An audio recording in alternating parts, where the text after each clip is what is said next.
Hello there, Eddie Mercado here with BloodyElbow.com, and today I will be speaking with UFC middleweight Anthony Lionheart Smith as he is fresh off of a third-round knockout of Hector Lombard at UFC Pittsburgh just this past Saturday night. So let's give Anthony a call and find out his feelings on his performance against Lombard, maybe his plans for the light heavyweight division, and what can we expect out of him the next time we see him in the cage? Mr. Anthony Lionheart Smith, how are you doing, sir? I'm good, man. Just hanging out. Awesome. Thank you so much for taking out the time. You are currently making waves right now in the UFC promotion, 4-2 inside of it, and 3 straight wins, 3 straight knockouts, the most recent of which being veteran Hector Lombard. You took him out in the third round. So I got to ask, how are things? Things are good, man. Life is real good. I'm back home with my kids. It was a long training camp. The fight got drug out. The date got changed twice. Got extended another 4 weeks. So training camp was 4 weeks longer than it should have been. So I'm just happy to be home and back with my family. Okay, and it was an absolute crazy fight, UFC Pittsburgh. You actually dropped the first 2 rounds, kind of had a bit of a slow start, and third round, you kind of came out really aggressive as if you had his number and just kind of put it on him. What was your overall assessment of your performance out there? My overall assessment, man, it's just more of the same for me, man. I don't know what's going on with these slow starts. You know, I tell myself, we have this saying, right before I fight, we got to start at 70%. We got to start at 70, I don't know what the deal is. It's like I'm just watching out there. I don't know. I just get caught hanging out, and I don't know. Like I'm out. I mean, I'm working, I think I'm just downloading information, and then using it in the third, but I just would rather not do that. I don't know what the deal is, man. I think we might have it figured out, but I think that the fight went okay. It didn't go as I thought it was going to. I thought he would come out a lot harder. I thought that he'd be more aggressive, but he came out much more dangerous. A calculated, patient, stick and playing Hector Lombard is a dangerous fucking dude. Yeah. Absolutely, absolutely. Well, let's back up for a second. The fight that kicked off this 3-fight winning streak, Elvis Mutapchik, you dropped the first round, arguably, and kind of spent a lot of time in your back. Second round, you start letting your elbows go, and you end up dropping them with just a brutal right elbow. Brought the Hammerfist down. It was a wrap. I think you earned a performance of the night bonus for that, if I'm not mistaken. Did you do anything? Did you do anything cool with the money? I don't think so. I think I put some rims on my truck. Okay. I think I already had the truck. It was pretty much new. I don't think I had the new one yet, but I definitely put some rims on it. I think that's about all I did. Just kind of banked it, Plus, I got 3 young kids, so there's always something stupid they want. So okay. I'm sure that they got pretty much. Fair enough. Nothing too crazy. Fair enough.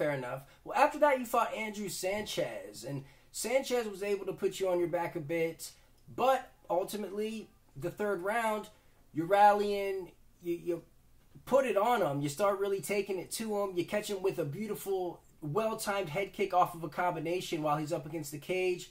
He drops, and you bring down your patented hammer fists again.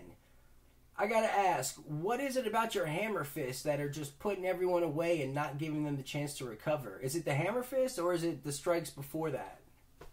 I think it's the hammer fist mixed with there's just a killer instinct, man. Once I see you're hurt, it's just I smell blood and I just go,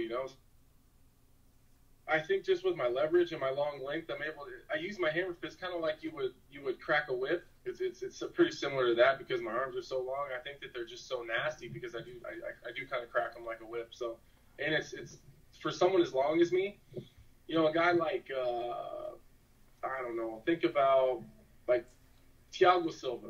when that dude would ground and pound people, they were just nasty straight punches. You know, they're just like pistons just raining down on people. My limbs and stuff are so long that I have a hard time doing that. You know, I don't generate as much power in those short distances like that. So with Hammerfist, I'm able to kind of use my leverage and whip them a little bit more and create more power. So I think that's what it is. Okay, now you fought Hector Lombard, somewhat of a slow start, like we were saying. You come back in the third. You hit him with a beautiful combo. I think it was you hit him with a cross, a check hook that missed, and then you came back with a 1-2 that dropped him, and then you might have hit him with one of those hammer fists and put him away. You think maybe there is something to your style of slow start and finishing strong that might be a recipe for success? I think so. I know that, for example, they talk about Andrew Sanchez having an unlimited gas tank. It has no bottom to it. He just goes and goes and goes. Yeah, you know, he gets in a fight with me, and you see him in the third round. He's sucking air and just trying to survive. You know, he didn't want to be there in the third round at all. I think my style, although it is a slow start, it's a lot of pressure. There's a lot of pressure going on in there, and it's not just physical. A lot of it's mental. And I think the fact that people, no matter what they do, I never back off, and I never, you know, Hector landed his best punch the entire fight, and it took 2 steps forward. You know, and it was almost like you could see he was deflated. It was like he was expecting me to tuck my tail and run, and I never did. And I told if he was fucking smart, he'd listen to everything that I said. Like I said, the first battle was going to be won in the middle of the cage, and we found out who backed up first. You know, and that doesn't mean like literally who backs up first, but it's really who's going to land the hard punch and then take a step forward, because it definitely wasn't Hector. He shied away from every hard punch that I threw. So, and you can't really say the case. You know, as soon as he landed something, I was right back in his face, and I make it a point to do that. Like, I'll take your best shot, and I'll still step forward. And I think that pressure throughout the first 2 rounds really starts to wear on people. And I'm just a good old Nebraska boy, man. I'm tough as they come, you know. Like, I've been through worse shit in my regular life than I'll ever be in the UFC. So I never feel like out of sorts or you know, I never feel pressure. Like, I never feel like I'm behind. You know, it's I don't know. I just never feel the stress that everyone on there. I just don't feel it. I don't know if that makes me fucked up in the head or what, but it's just normal to me, you know? Yeah, you do have this uncanny ability to remain calm under duress. I mean, when, you know, Sanchez, these guys, they put you on your back, you're staying pretty calm, and you know, usually you have your sweeps, of course, and you're good about breaking down posture and not letting guys rain down blows on top of you. Right. You know, it's where do you rank your ground game exactly? You know, you're pretty solid on the ground. Like, not a lot of guys are able to do much when they do get you there. You know, that's funny you ask that. Like, if you read the media and the comments and shit that people say, it's like Anthony Smith has no ground game. Don't read the comments. No, man, it's bad. Like, I like reading them because, like, these people have no idea what they're talking about. Like, if you ask them, I have no ground game. I couldn't even tie my belt in jiu-jitsu. But the fact is, there's been 2 people. Like, I was submitted a few times pretty early in my career, like a long time ago. But in recent history, I've been submitted 3 times. Roger Gracie, multiple-time world champion. Braga Neto, multiple-time world champion. And Josh Neer, who's one of the toughest motherfuckers you ever met in your whole life. And he's a high-level black belt. Like, he's a decorated black belt. And I had, you know, like, I'll go ahead and make an excuse. I had a broken hand. I was fighting chokes with one hand. It is what it is. But regardless, that's it. And you avenged the loss to Neer. Yeah, also. And I avenged it. So it's, you know, like, it's funny, like, people think that I have no ground game. Like, you know, you get submitted between Roger Gracie and Braga Neto, they got like 20 world titles. You know, and like, who didn't they submit? So it is what it is. But like, I'm pretty close to my black belt. I think my ground game, as far as MMA goes, is probably up there in the top of the division. You know, like, Cesar Fahed took me down, and if you watch the fight really closely, if you just watch it like at a glance, you're like, oh, I just grinded him out. If you really know what you're talking about, like, as far as jiu-jitsu goes, he made it a point. He never postured. He never attempted to pass, and he never attempted to like rain any big punches because he knows how good my ground game is. And if you give me even a little bit of space, I'm out.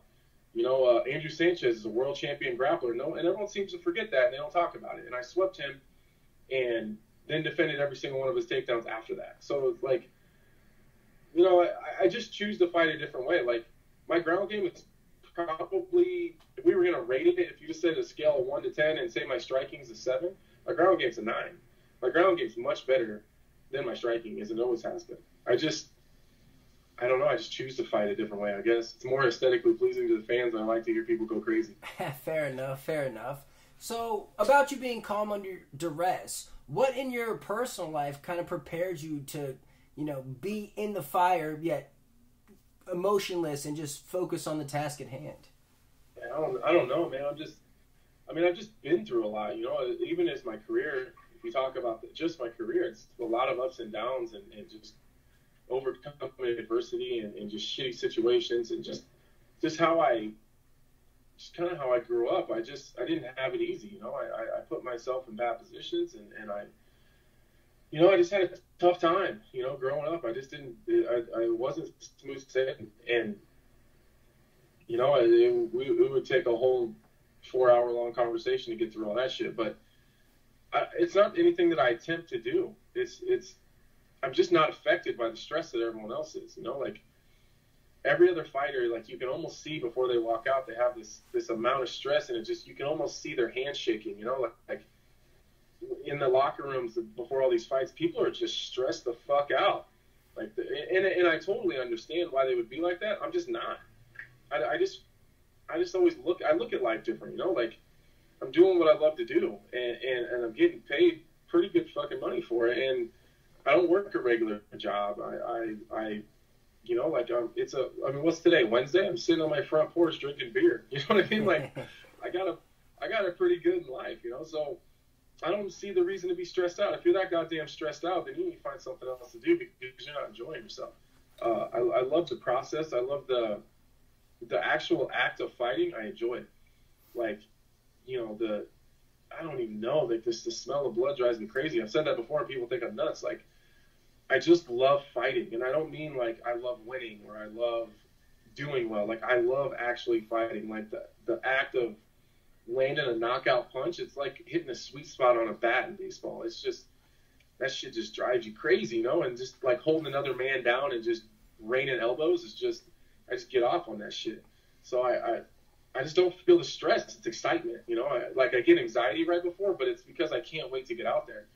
Man, there were moments in the Lombard fight in the first round where, you know, you were weathering the storm and you were on your knees and he was trying to swing at you, and you kind of you had your guard up and you were actually moving your head down there. Is that a position you train, or was that something on the fly that you just felt like doing? No, that's just on the fly.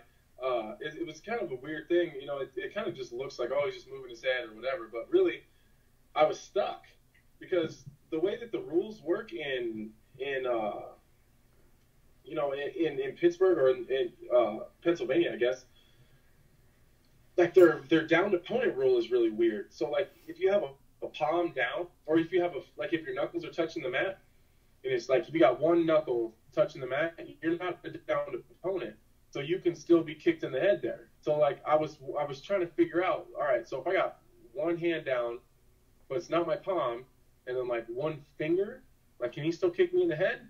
Like, I don't know. So like I didn't want to like just jump up and get kneed or kicked on my way up. So then I was like, in the moment, I'm like trying to move my head and figure, like, I'm thinking at the same time, like I'm trying to figure out, like, as I'm trying to not get, you know, slept right there. Hector Lombard, the biggest name win of your career. On the microphone afterwards, you said you are more than willing to move up to 205, where the weight cut isn't as bad and where there are a lot of holes. A lot of guys have left the top of the division for various reasons. So, you know, that leaves ample opportunity for some new blood to come in and make waves. For sure. How soon would you like to fight at 205? With your next bout, or more middleweight fights first, or? I want to say that I'm open, but my path right now is 185 for sure. The weight cut is nasty. It's a motherfucker. But 205 is an option. Here's what I'll say. If I don't get a big name or a ranked opponent, at least at 85, then I'll go to 205. I would like to stay at 85 for right now as long as I can. I don't think that there's any question that eventually I'll end up at 205 permanently, but I still got some fights at 85. I still got a run at 85 going. I mean, I've knocked out my last 3 guys at 85. There's no reason to leave a good thing, But I want a ranked opponent, so I'll go wherever that ranked opponent is. I don't know why I can't fight Jotko or Branch. I'd like to fight one of those guys. That they are coming off of losses, and I know typically they don't match winners with losers, but not that they're losers, but they lost their fights. But they're ranked 10 and 11. If you're up there, you're fair game. So I don't see why I don't deserve that. But we'll see. But if I don't get if they're not going to give me a ranked guy, 85, then I'll go to 205. Okay, fair enough. Now, you think maybe there's, Conor McGregor did the whole 2-division thing. Is there any ideas or aspirations to hold 2 belts in 2 different divisions? No, I'm not trying to work that much. It's a lot of work. My wanting to go to 205 is strictly, it's strictly weight based. It really is, man. My weight cut's pretty nasty. So, but it's cool. The UFC is going to bring me out to Vegas for a couple days to the Performance Institute, and we're going to go over my body composition and try to build a profile and really see metabolically what's going on with me, because my weight cuts have gotten significantly harder in the last couple of years. So, specifically the last year. So, maybe we'll be able to figure something out there and make these weight cuts a little bit easier. But, we'll see. If you do make the jump to 205, would you want a ranked opponent right off the bat, or maybe a couple warm-up fights to get acclimated to the heavier weight? No, man, throw me right in the mix. That's the thing. Like, I hope the OSP doesn't think I'm talking shit about him, because it has nothing to do with him personally, man. But God damn, that fight would be fun. Like, I don't see how that doesn't win somebody a bonus. How that shit doesn't go viral. I just don't see me and OSP having a boring fight. And I like him. You know what I mean? I actually don't. I would rather fight someone that I liked versus someone that takes up a lot less of my brain space, and I can just focus on the fight. So I really hope the OSP doesn't think I'm talking shit about him, because I got a lot of respect for that dude and what he's done. And I remember when me and him were both in Strikeforce together, and I was fighting at the first or second fight in the prelims. That dude was on the main card, like co-main event, or main event. That I've always had a lot of respect for that dude, but I still beat him up. Absolutely. Now, what can we expect out of Anthony Smith the next time we see him in the octagon? It's just fireworks, man. Fireworks. I've never been in a boring fight. I never have been. So, it'll be better. I'm getting better and better every time. And I'm only fighting at a real small percentage of what I'm capable of. I'm not even close.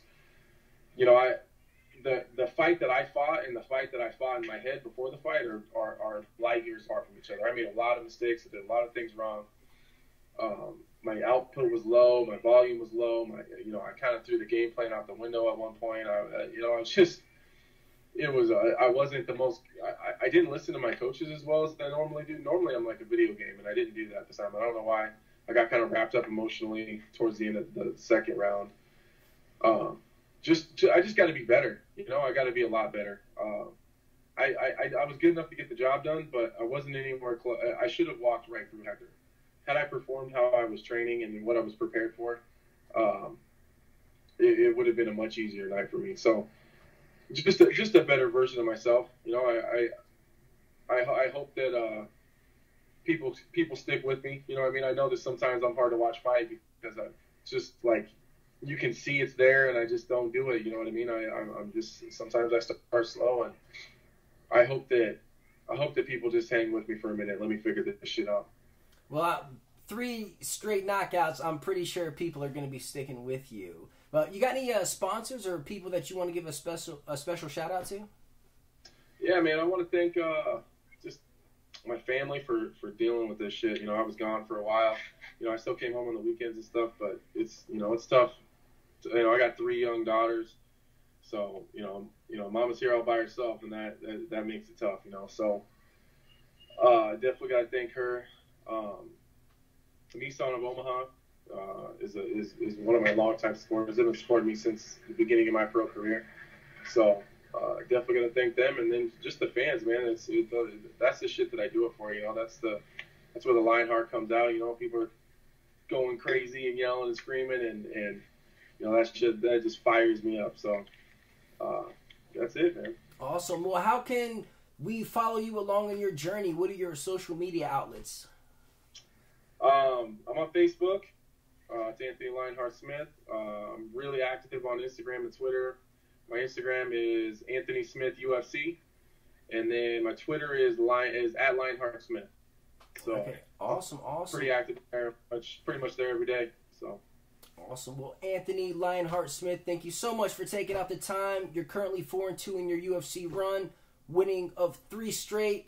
Let me know when you have your next fight booked, and we'll link up and we'll talk about it. For sure. Awesome. Cheers, guys. Yeah, have a good one. So there you have it. Anthony Lionheart Smith, fresh off of a 3rd round knockout of Hector Lombard at UFC Pittsburgh. Will his next fight be at 205? Will it be at 185? We don't know. Until then, you can read me over at bloodyelbow.com. You can follow me on Twitter at @Mercado. If you like this interview, you can subscribe to my channel right here. You can subscribe to Bloody Elbow's YouTube channel right there. Check out these interviews over here. Now go be a good person.